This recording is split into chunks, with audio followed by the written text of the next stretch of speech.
Thanks much, Meghna. And, the man there who's sitting next to us, he's just looking very ordinary, but he's a man who wears multiple hats. He doesn't need introduction. We've all grown up, I think, owning a Maruti car in our homes. Me, myself, I mean, that's the first car that all of us have driven. So I think all kudos to you for having given that space, that aspiration to millions and millions of people saying we can have a car and this is going to be that Maruti car. And I still remember the first, name, the number plate of my car, DNH 5953. So it's like, it goes back in ages. But Shashank, like I said, ladies and gentlemen, wears multiple hats. He loves chess. I was Googling about him, that what else does he do when he's not traveling, when he's not giving ideas to people. So he loves chess. He loves reading books, particularly physics. And I'm told that on his diary, there is a famous quote. And allow me to quote what he loves also. When you are finished changing, you are finished. So when you're finished changing, you are finished. So that's how the journey of the brand and the man has also moved, Shashank.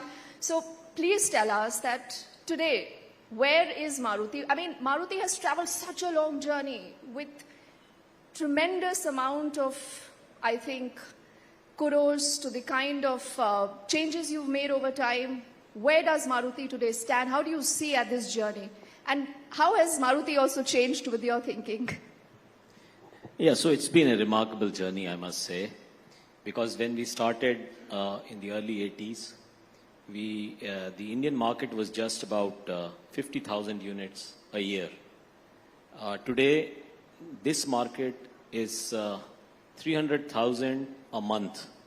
It's this year it is expected, and we are just a few days away from the closure of the fiscal year, will be 42.3 lakhs. So from 50,000, the journey to 42.3 lakh shows that there has been a huge change, not just in Maruti, but the entire scenario of mobility, transportation, vehicles, in motorization in our country.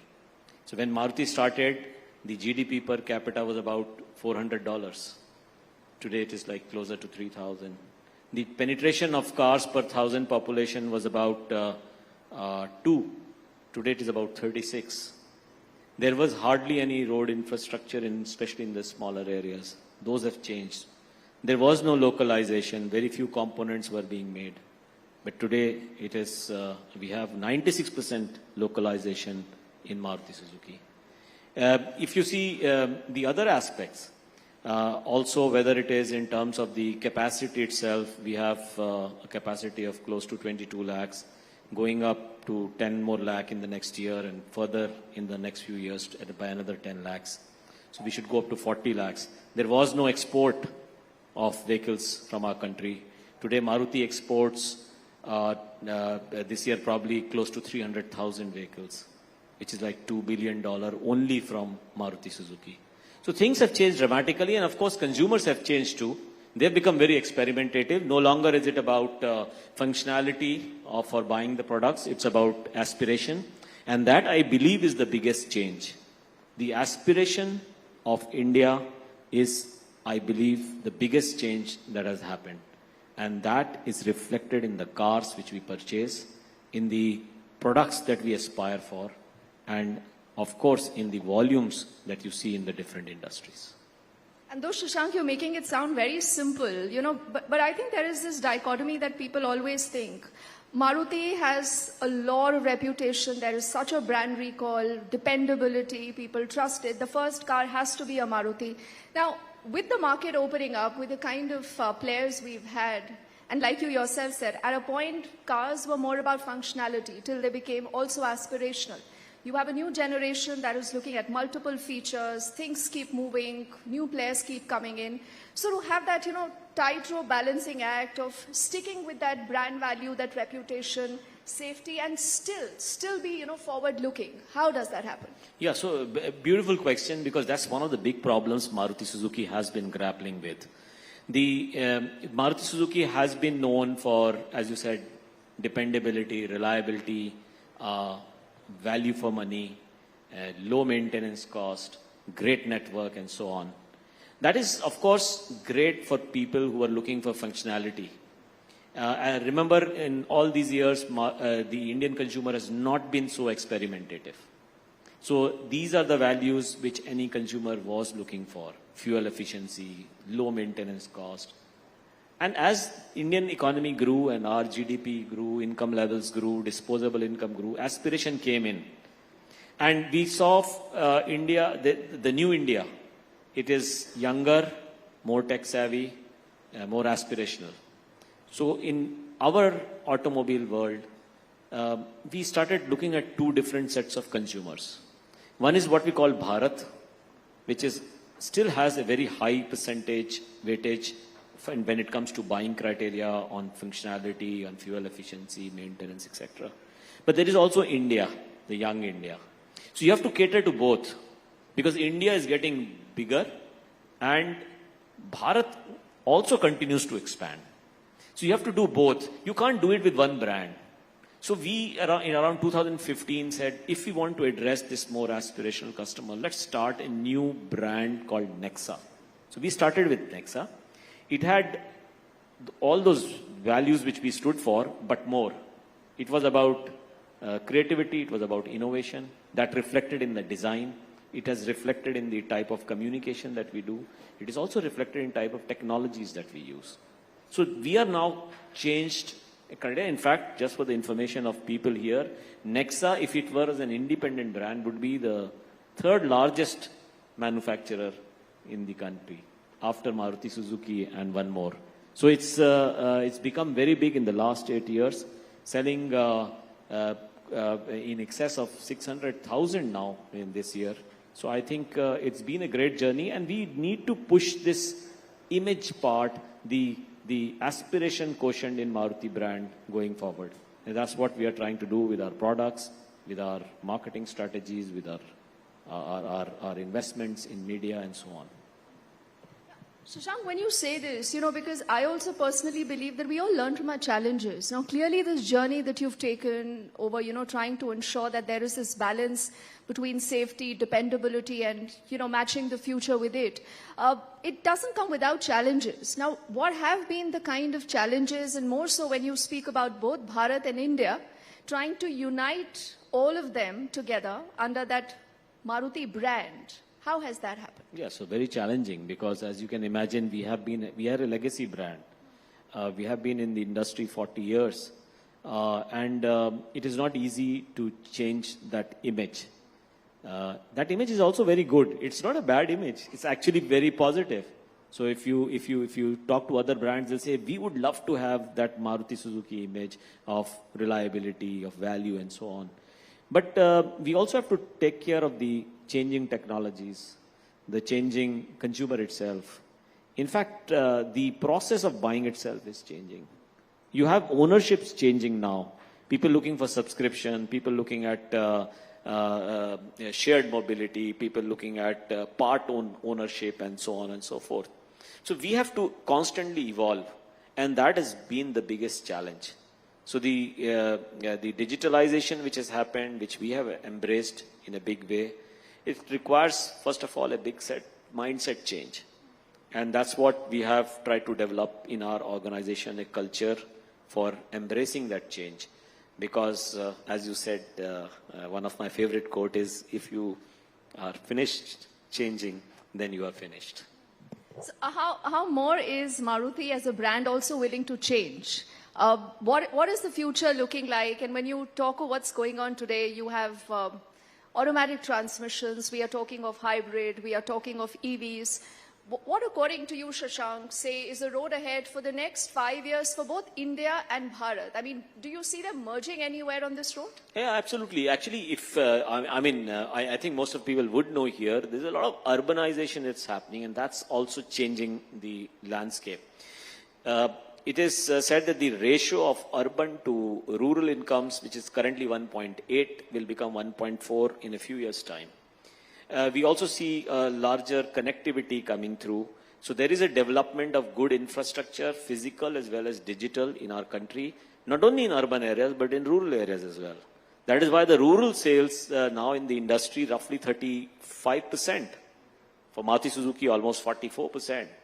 So there is a huge change, and there is a convergence which is happening. And therefore, it is becoming very important to identify what will be that final convergence be. I'll give you an example. You mentioned automatic transmission. You mentioned probably connectivity is even more important. So you have now technologies whereby you have connected cars required for both navigation, even for entertainment. People are using connected cars because you are spending more time in the cars now.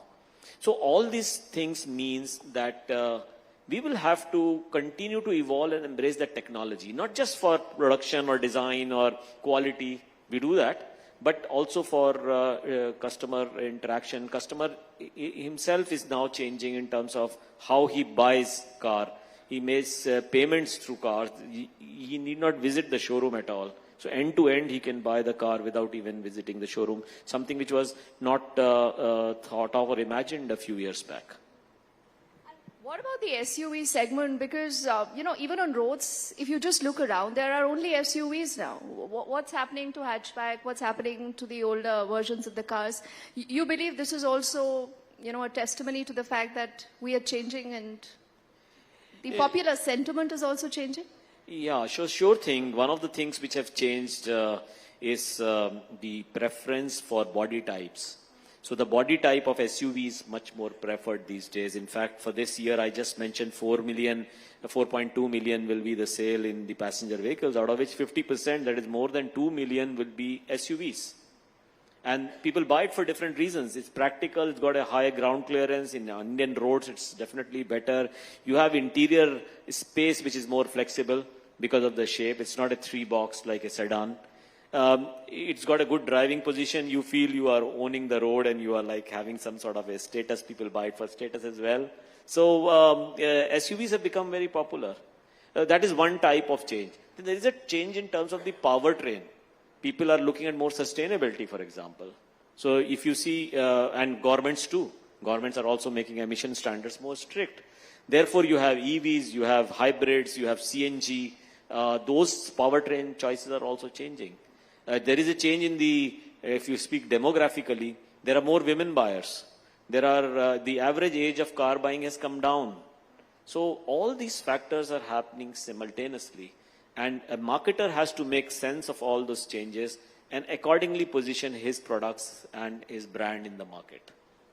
Interesting. Now, because you've poked me and you've spoken about women, I wonder whether the, women present in the hall how many women would still want a Maruti, That's also, I think, because when I was picking up my first car, I discussed with my friends and a lot of other people, and everyone is like, for girls, though, it has to be Maruti, because that is the safest car on road. Now, over the years, because you see that pattern also changing, with the market also opening up, automatic transmission, a lot of other things, and I do remember the first learner car also, I think I was driving, was also a Maruti.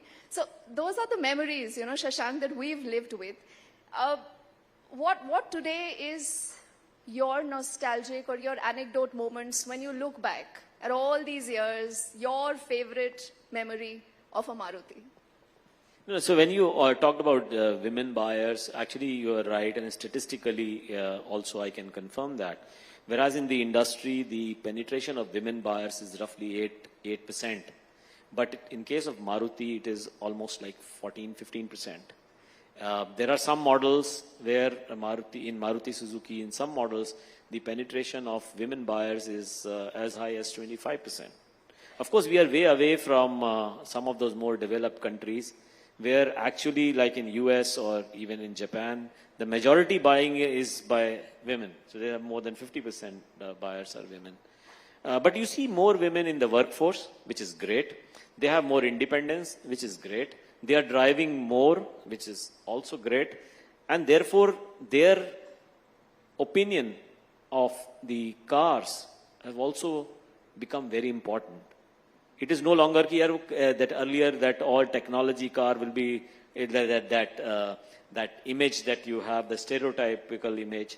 that it will be males who will decide the technology and the choice of car, but the color may be decided by the women. That was the sort of biased stereotyping, but it's not true anymore. They are like not only an important section or segment of the buyers, they are having a huge influence on car buying. If you talk of anecdotes and what all memories, of course, I have been in this industry for a long time. This is also my first job. So after college, so I've seen the ups and downs, and of course, very good memories. I remember in factory when we used to produce 600 cars on any particular day, we used to have a samosa day. You know, samosas were distributed because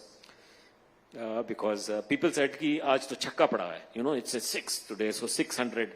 But today we are making 6,000 cars every day. So when you look back at those days, these really give you some satisfaction. When I remember the first export that Maruti Suzuki made, it was to in 1 year to Hungary and Bangladesh. But today we are exporting almost 300,000 cars across the world. Europe, Latin America, Middle East. It shows how much quality has improved in the sense of acceptability of brands from India in cars has increased greatly. I remember those days when some of our people on supply chain used to get components in the cars at night so that they can run the lines the next day. But now we have very advanced logistics because the volumes are so huge and we have technologies which are enabling us to maximize efficiencies and an execution of very large volumes. So yes, it has been great memories. Maruti Suzuki, by the way, is the only company I know which has been the market leader, which has been in this industry 40 years and the market leader from first year to today. So that's a huge, I think, achievement, and we are very proud of that. And there are also some viewers' questions, and like, I and Meghna just spoke about earlier, if you use the hashtag TN Summit, you will be getting a lot of queries, Shashank, for you right now. People are wanting to, they want me to ask you that you will definitely have a favorite Maruti car, a favorite Maruti brand of yours. What about your favorite non-Maruti car also?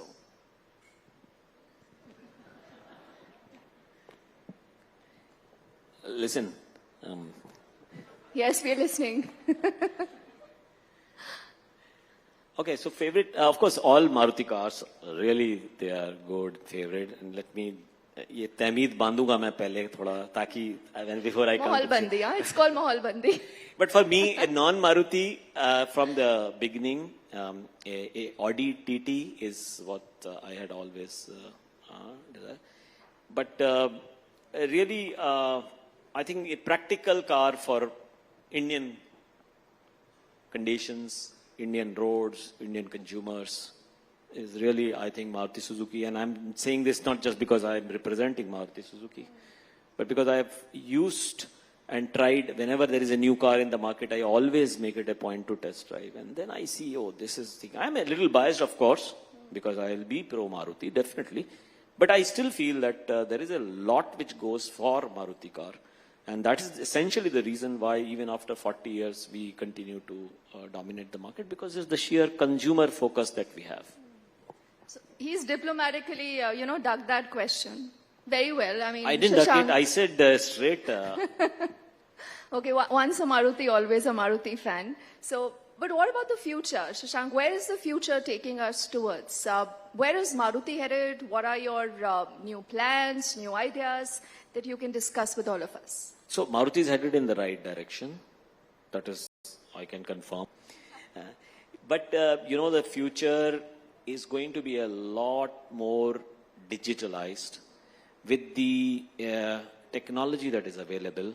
We have great, number of sensors now, which are low cost. Therefore, you can collect a lot of data of different parameters in a car. So you will see that data collection on cars, the parameters is going to be huge. Then we have a technology of connectivity now, which means that you have a much better latency, which is the speed at which data. And then on top of it, you have great edge computing. Edge computing means you can do locally as well as connected with the cloud a lot of interactions, or quick calculations, or data churning, or data analytics. So I think we are going in that direction in terms of the availability of technology, the connectivity, the edge computing. Also, I tell you, these are all being used for quality, for example. I'll give you an example in our weld shops. We have almost 1.8 meter of beaded welds. You know, it's very, very accurate. Otherwise, the body strength won't be there. The quality, build quality won't come through. We have 38 robots which do that.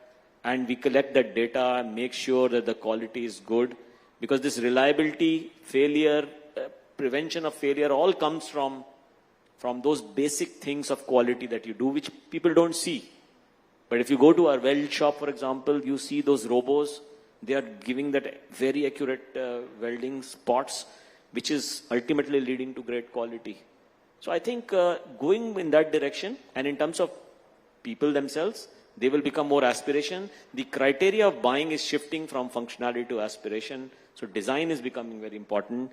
A lot of features are being considered very important when people buy a car. So whether it is HUD, which is the heads-up display, or the sunroof, or the automatic transmission, as you said, all these things will become very important. You're looking at data where you can predict the quality, the maintenance scheduling. This is predictive maintenance, basis the data that you collect from the connectivity of the car. And it is going to be huge because you will use analytics, machine learning and AI. We are doing it already for consumer buying also. So consumer buying, you can have a great personalization if you have enough data on the consumer. So we have what is known as single view of customer, which is going to revolutionize, because you can actually personalize your marketing efforts and even tell the consumer where they're in. For example, you can have data of the retina movement of the driver online. Online is in real time. And you can tell whether he's distracted, drowsy, or drunk, or whatever. And you can actually send a warning there itself that you better take rest or put your guys. It's all possible today because of this. I can tell you that if you have a connected car, we will know. Actually, I know how you drive, because how much times you brake, how many times you overspeed. And I observe that you overspeed. Will you become, like that monitor who's always looking at you, someone who's always, trying to figure out what is this person up to? I mean, not up to, no, yeah. But is that the future, Shashank? Yeah. So this is the future, because here the consumer, it is something which has to benefit the consumer, because the data privacy laws are very strong, and we need to make sure, one, the consumer knows what data is being tracked, and second, the consumer should feel good to agree to give this data, because you have to make it sure it is not one of those buttons that you press, I agree, where there is a 500 lines and you just say, I agree, and it's not like that. So you have to make sure it is useful to the consumer. For example, I gave you that predictive maintenance thing. So in your case, because you brake so often, you drive so fast, if I come to you and say, at 10,000 kilometers, you change your brake pads, then you will say, no, the norm is 20,000 kilometers, but then we will tell you that no, because you have been braking too much, it's dangerous to drive without new brake pads at 10,000 kilometers. And it's good for you because it's safer. So you have those possibilities today, and I guess that will go. In fact, if you look at the ownership of the car and on the consumer side, it is also changing very fast. You have now shared mobility. You have, by the way, part ownership also in some countries already it's set in, which means we may not know each other so much, but we may own the same car. So you have part ownership. You have a P2P sharing, if you're going at the same place every day, Noida to Gurgaon, then you can share. You have apps which do that. So this is going to, and of course, in terms of emission and sustainability, of course, is going to be a different game altogether. These are the changes which will happen, and which every company will have to be good at if they want to do well with the consumers. Interesting. So that's a quick insight into what the future could hold for us, Shashank. One of our viewers is asking, what about the future of EVs? He's saying that is it fiscally, imprudent to switch to electric with whatever's available? What should one do right away? Yeah, so it's a very important question, because I believe the consensus in the industry is that given the emission norms which are coming forward, the way will be EV in the long run. So the question is not whether EVs adoption will happen or not. The question is when it will happen. Right now, there are two factors which are constraining the penetration of EVs in our country and worldwide. One is the cost of acquisition. So the battery cost, which is the 50% of the EV cost, is actually has not come down to the expected levels. As a result, your cost of acquisition is high. The second is the charging infrastructure. So whenever you are traveling in an EV, you feel, kahin meri battery ke charge khatam na ho jaye. And that charge varies depending on the condition in which you are driving. If it's too cold, you put the heater on, or if you put the AC on, etc., then it quickly falls. So there is a range anxiety, and it takes time to charge. So if you are, for example, going from Vasant Kunj to Noida, you better make sure that you are fully charged, because there's no point in stopping in between, even if there is a charging infrastructure, because it's going to take a lot of time. So you stop at South X and you say, let me charge. But wo 4-5 ghante lagenge. So if it's a slow charger, and there won't be always fast chargers, then might as well walk to Noida. So people will think in those terms. So that is why they're called range anxiety. These two are the constraining. But our research has shown, once the EV penetration crosses 4.5 to 5% in passenger vehicles, then that is the inflection point when EVs penetration and adoption increases dramatically. In India, that is expected to happen, that 4.5, 4.7 is expected to happen in 2025-26. Right now it is 2.1%. So when that 4.5% happens, then it will go up. Expectedly in India, penetration of EV by 2030 would be around 20%. And Maruti Suzuki, of course, is planning its EV plan accordingly. Okay, the next viewer question is about your hybrid portfolio.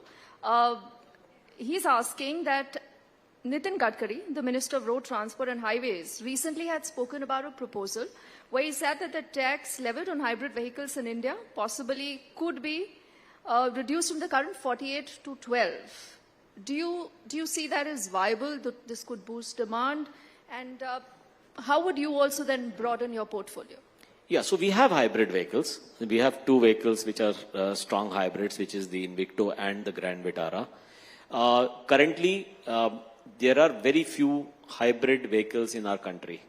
So there are, I think, 5 or 6 across the industry. EVs, there are about 14 or 15. But the penetration of EVs, and EVs are at 5% GST, 12 and 43% GST is on hybrid. So if you look at the penetration, it is roughly similar. As many EVs are being sold as hybrids. And I think the reason for that is that people have realized that hybrids are also adding to sustainability because they give great fuel efficiency. And at the same time, you don't have the range anxiety because they charge by themselves. So whenever you use a brake, that regenerative energy charges the battery, and you get the experience of driving a EV 40-50% of the time. In an urban cycle, you will see hybrids working on the battery mode, which means that you have a very silent and a very uniform torque sort of drive, which is great. So people have feel that this is a great option, even though it's at 43%. And I think policy makers are also increasingly realizing that for the emission norms for the future, also a mix of technologies will exist, including CNG, hybrid, biogas, flex fuel, and of course EVs. This is a favorite question because when I read this, I had to kind of, look at videos to find out, oh damn, this is also possible. From the ground to the sky, the future that all of you are aiming at. Now, this is called SkyDrive. Imagine if you could actually take a car. Ladies and gentlemen, you're sitting in this room, can you imagine Delhi or Bengaluru or Hyderabad, Chennai without traffic? So imagine a scenario when your car is going to be airborne.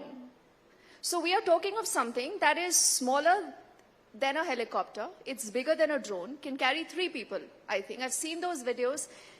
They're unbelievable, Shashank. Is that the future? And why don't you talk a little bit more about that? Yeah, possibly, because, you know, you will see new technologies coming in. At the moment, of course, very expensive, but clearly, like Suzuki has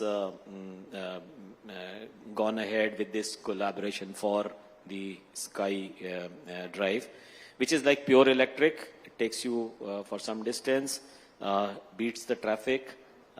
Bangalore, of course, the other day I was in Bangalore, so yeah, so it's like, I'm glad I'm in Delhi. Till I come to Delhi, then I feel that it could be better. But it is great because you can have a technology which takes you point A to point B very efficiently. Of course, as it improves and when the penetration increases, the traffic also in the air becomes an issue. But obviously, that is a long way off, of course. But that's a good and a happy note to end this conversation on. Only for what of time, Shashank. It's been a fascinating conversation with you. Thank you so much. Thank you very much. Thank you.